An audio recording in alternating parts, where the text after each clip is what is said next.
So I've got a drip under the sink, so we're going to go through the diagnostics to figure out what's wrong. Unfortunately, there's enough of a leak and there's drywall underneath the sink, so we'll have to fix some of this damage as well. The first thing that we're going to do is check for water at the highest point, not the lowest. We'll turn off the water just to make sure that we can. These valves sometimes can get stuck.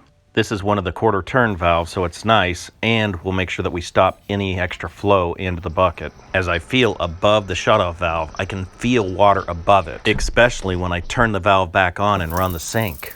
Now this verifies that there's water leaking from something higher than the shutoff valve. Now I am just going to rule it out and take a wrench and just feel the tension on this nut. It was pretty loose, so I'm glad I tightened it up just a little bit, but I know the problem's up above. So we'll turn the water back on and investigate up above. I see water coming from the very top, and the water's just gushing out when I run the faucet. If you take a look at the base of the sprayer, you can see the water just coming out of there. Yeah, I'd say we found the problem. So the next task is, how do we fix it? When I try to move the thread, I can actually move it with my hand. I'm going to go ahead and pull it out and look at the O-rings, look at the threads, see if there's any damage. Everything looks in good shape.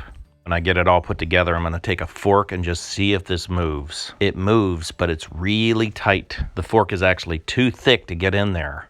I'll go ahead and try a smaller, thinner screwdriver. It's working, but it's really tight in there.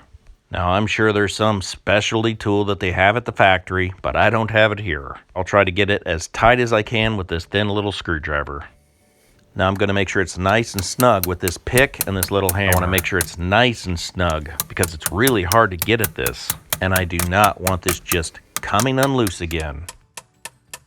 I can feel it snugging up, so I'm just going to keep going until it's tight. Now that it's tight, when I turn it upside down and turn the water on, you can see that the water is no longer leaking in that area. Now we're going to get everything all dried up and make sure that we've got this fixed. So I check everything over again. I check underneath. I make sure that everything has stopped leaking, and it is. Before I clean up, there's another problem. Because the water rolled down, now the sink won't move back and forth. I'll work in a little bit of 3-in-1 oil, so I'll move it carefully back and forth. I don't want to break anything. I just want it to move. With a little bit of time, I'm able to get it to move back and forth real nice and smooth. Now when I check everything out, everything works just as it should. Now that that's all fixed up, I can finish the dishes. What do they call that? Murphy's Law? Well, at least everything's all fixed except for the cleanup.